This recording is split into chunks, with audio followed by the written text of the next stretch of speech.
people, deluded. Now it's Wednesday evening. I have a few moments to spare, so I thought I'd provide my own preview for Blackburn versus Arsenal. We meet them in the FA Cup. If you're feeling a bit of deja vu, or subconsciously you're thinking something about Blackpool, it's probably because we played them at the start of the season or earlier on in the campaign in the Carabao Cup. We now obviously meet them in the FA Cup. Admittedly, a bit more importance. Don't get me wrong, no disrespect to Blackpool, regardless of the side that Arsenal put out there, even if it was made up of probably 5-6 academy players, I'd still expect them, obviously it would be a bit tougher, but I'd still expect them to come through it. So we need to do what we need to do. If you was to look at both teams, neither is probably in the best run of form, to be honest with you. Again, I don't watch Blackpool religiously, but just from some of the stuff I saw, where's the statistics now? They're 8 points off the relegation spaces. Now, at the time of making this video, it could obviously change if they play. They lost to Sunderland. In the last 9 games, they've got 3 wins, 2 draws in the last 9. Their last win came against Charlton on the 8th of December. And we'd probably have to go back to November for the time they won prior to that. So it's a madness. From what I'm able to pull online or just see Blackpool fans on their forums or just their thoughts in regards to their team in general, they don't feel they have a goal scorer. Again, I'm not watching Blackpool, but if they feel they haven't got a goal scorer, does that mean that they don't create chances? Does that mean they're unable to take chances? To which, again, we shouldn't have to think about this game in the same way if we were playing Manchester City or Chelsea or Spurs or Liverpool, whoever at the weekend. But these are some things to go about. Now, yeah, both sides, clearly from that, both sides aren't in the best of form. As an Arsenal fan, we know, specifically looking at our Premier League run of games recently, we haven't been in the best run of form. We got over in our last game, but prior to that, we've been struggling. Prior to Fulham, we've been struggling. That's a fact. Liverpool got battered, obviously, and then we've had some draws on the way. So the FA Cup probably, of course, I hope we get top 4, but it looks pessimistic in my opinion.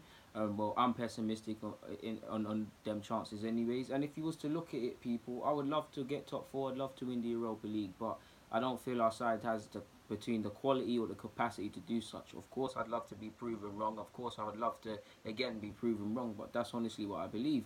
So, if nothing more, then probably coming 5th or 6th, then we just need to again, I'm not just saying to target this. I would obviously have bigger ambitions, but we need to take the cups even more seriously than we would normally, or have put even more importance on them, because we've got a rich tradition with the FA Cup. Personally, I would like to win it.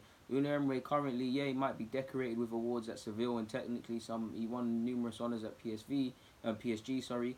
But at Arsenal, he hasn't won anything, so it doesn't matter if it's a cup, if it's the League Cup, which we're now out of, or if it was the FA Cup. It's about getting that first trophy. Ultimately, it puts him in higher regards. If he was to leave Arsenal tomorrow, he's had something.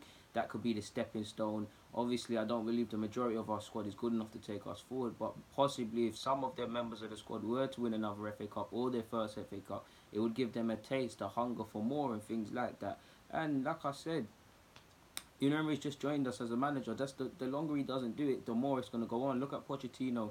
I do believe Pochettino has to win something just as a manager, but away from the banter we give Spurs fans, and again, it's completely different. But he hasn't won a thing, but he's done some great work. But still, that question over his head is, has he won a title? Can he win something with Spurs? This and that. No one's really going to take Arsenal or Unai Emery seriously until they probably get that new trophy prior to the first trophy, better yet, post-Wenger era, to signal things.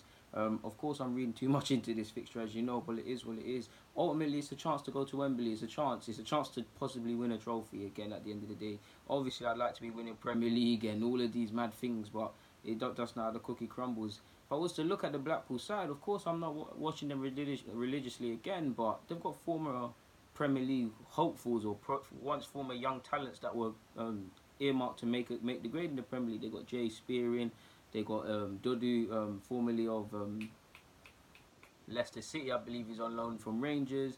They've definitely got someone up. They've got Delfonso. Yeah, they've probably got some more dotted about. If we was to look at the Arsenal game when we faced them in the League Cup, I believe we won 2-1 or 3-1. Forgive me if I'm wrong. I'm pretty sure it was 2-1. Remember Guendouzi got sent off, and they had a man sent off. And forgive me if I'm wrong. They scored one of their goals was a good goal. So yeah, we know Blackpool, we're going to their place this time, but we know based on how they played at the Emirates, they should have a go at us. They should believe in ourselves. They probably just try and kill him, because if anything, this is just a good time for them on TV. It's the FA Cup. It's a good night out for their family and things like that. No disrespect to the Blackpool players or anyone connected with the club. But for instance, I said they played Sunderland. Playing Sunderland is not the same as playing Premier League sides, Arsenal or whoever. The carrot of a giant killing is there for them.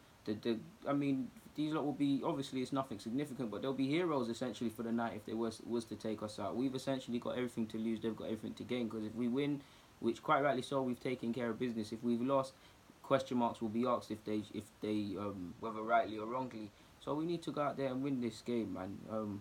Pointless stats suggest that this is our fourth time playing them. The most recent actually came in 1999 in the FA Cup, so it's our fourth time meeting them in such competition.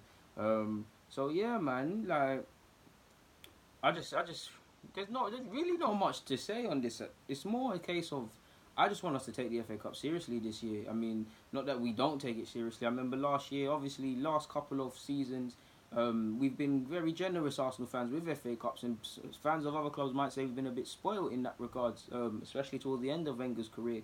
But last year, it was kind of humiliating. Was it Forest who knocked us out? Kind of need to put a good account of ourselves. Like I said, I want to get to the final. If we was to get to the semis or wherever, then I might hold my hands up and say, alright, cool, it's a good effort. But I really want to get there, people, man, because if someone was to offer me top 4 or the FA Cup or a trophy at the end of the season, of course I'm going to say that. Of course I'm going to say top 4 because I want to get there. But I also want a trophy, and I can't really answer that question, because if someone was to sit to me and say Europa League, if you could win the Europa League or you can get the top 4 DG, which one would you pick? I'd say my brain would say top 4 immediately. Yeah, my brain would immediately say top 4. I'd also say, why can't you do both? But then by the same stroke of it, as where Arsenal are currently as a football club, if someone was to offer me the Europa League, that's obviously a ticket within Champions League for the following season. So it'd be something to consider. But yeah, man, like this is just, I want us to take the FA Cup seriously ultimately, man. Silverware. If we're not going to be competitive, when you're seeing the investment that Liverpool recent, and obviously City and Chelsea have probably reined in the spending, but they've gone out and spent 70 million on the keeper, 70 million on the striker that can't score goals, so they've got money. United, I don't need to explain that one to you. So if these clubs are going in a different direction than us, and obviously we want to go in that direction, but there's no way escaping it, money's needed. So if we're falling behind with a lack of significant investment, then cups or FA Cups or things like that might be the new thing where we have to just win, or the only source of joy for Arsenal fans, because of course we're ambitious to try and get top 4 and we're hoping, but this penny pinching environment that our club is doing isn't going to win in the long run, because all you got to do is look at Lucas Torreira, brilliant player, people, brilliant. The way Arsenal are paying Sampdoria the money is even better for them, because it's more or less peanuts. The deal's 25 or just touching 30 or so, and it's paid in installments. For every deal like that, how many people have you seen, or obviously we ain't seen because we're not, well maybe you lot are, but we don't know what's going on behind the scenes, but for every one Lucas Torreira, how many 5, 6, 7, 8, 9, 10, 11 other examples have you seen of deals failing because of personal terms, because of not spending money, because of delaying and things like that, because of messing people around? So Torreira is one victory to the numerous other losses. So we're battling. So if we're not going to do that, if we're not going to spend money and do things, we need to take competitions, not that we don't, but competitions like the FA Cup seriously, because that could be the only source of joy coming to us Arsenal fans. Not that I'm not saying this is a madness, we should run and parade the streets, but at the end of the day, it's a trophy and there's not much more to say. I must admit, I am torn in two minds, people, between resting players and bringing in young players and actually starting a full-length squad. Before I do that, apologies, I want to look at our fixture. I know we obviously play Blackpool on Saturday. I want to know who we face. Okay, so we play Blackpool on Saturday, and then we have to wait the following week for us versus West Ham at 12:30. That I say that, and I've only done that, people, is because it's put a spanner in the works in regards to my team selection. I did think, because of how we're getting shagged with injuries and stuff like that, we could probably be a bit smart around this fixture, and because of the fixture pilot, some people like Lucas Torreira can clearly be rested and things. I'll keep him on the bench, but you get the point. We're only playing one game this week. There'll be enough time to recover. The boys will probably have, I don't know, but they'll probably have Sunday off, or a light session or a recovery session on Sunday, and then they get back to it on the Monday. Then they've got enough time in it, so we can probably name a strong squad. But I'll go with what I have in front of me first and foremost, people. I'm going with Peter Cech. Peter Cech in goal. In fact, forget that, man.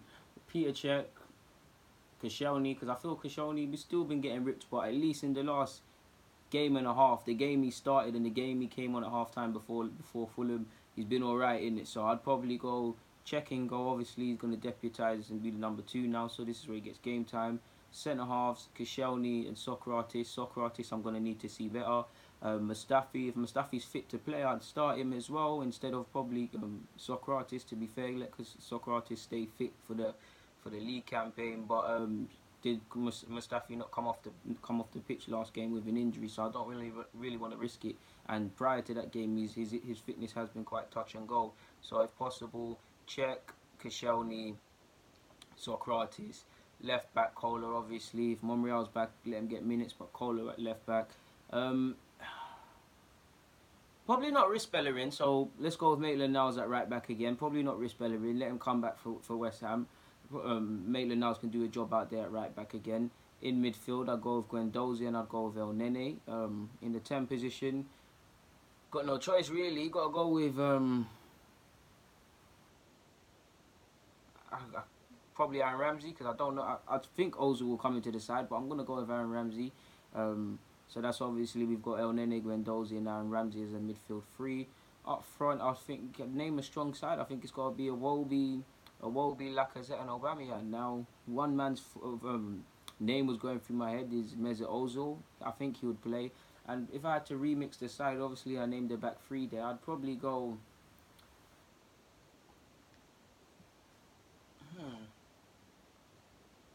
Let me go with a back 3 people. It's easier when I write these things down. So, in goal, check. Check in goal. Kos, Koscielny, Socrates. Actually, go medley, you know. You ain't got nothing to lose. In the wing-back positions, probably a chance to play Carl Jenkinson. Probably just let someone who's actually a right-back play there. In the other full-back position, you could go Maitland-Niles, but I'll go with Kohler, let him play again. He's in a decent form attacking, and this will be a game for him to really excel going forward. So that's 5 in midfield. That's a 3 at the back. We've got our 2 full-backs. We now need essentially 2 midfield players, so we're going to go with Guendouzi and El Nene. And then I'm going to go with Aubameyang and Lacazette. I just really want to see mad goals in this. But then you've obviously got the case for young Eddie Nketiah. Joe Willock could probably come into the fray with the side that's obviously being played. And no disrespect to them, they're a League One side. And I also want to get Mesut Ozil into the side, but I don't know what's going on for him at this moment in time. If I could say it was legitly a thing where he's injured or whatever, and I think he'd be considered for this game, I'd include him in the side, obviously. But I don't know what's going on. Part of me thinks because of the level of the opposition and there can be a bit more freedom within our play and them sort of things, then it's more or less a tactical approach. It's more or less about what we can do versus the threat that they pose. No disrespect, because we can't have any complacency to Blackpool and be disrespectful to them. So you could probably bring Ozil in here, let him get a couple of assists, let the fans go crazy. And on one hand, I do think that's the case, but on the other hand, I don't know what's going on with Mesut Ozil, so I don't think Mesut Ozil will leave the club, but I don't know what's going on between them two. So it's probably down to Unai Emery and Ozil to come to an agreement or resolve their conflict or figure out what they're at loggerheads about. But in regards to the Blackpool versus Arsenal preview, I'm out of here. I must admit, still confused as to which lineup I'd probably look at, because as rubbish as I think Lichtstein has been, probably could bring him into the side, even possibly at centre half. So there's probably a lot for Unai Emery to consider. I don't think Emil's fully fit yet, so he probably won't be involved. So yeah, I'd love Saka to be involved and possibly start as well. So there's a lot to consider, people. But yeah, man, I'm sure you will know your own lineups or what you would do. So on that note, people, deluded, comment, subscribe, like the vid for me. I'm out.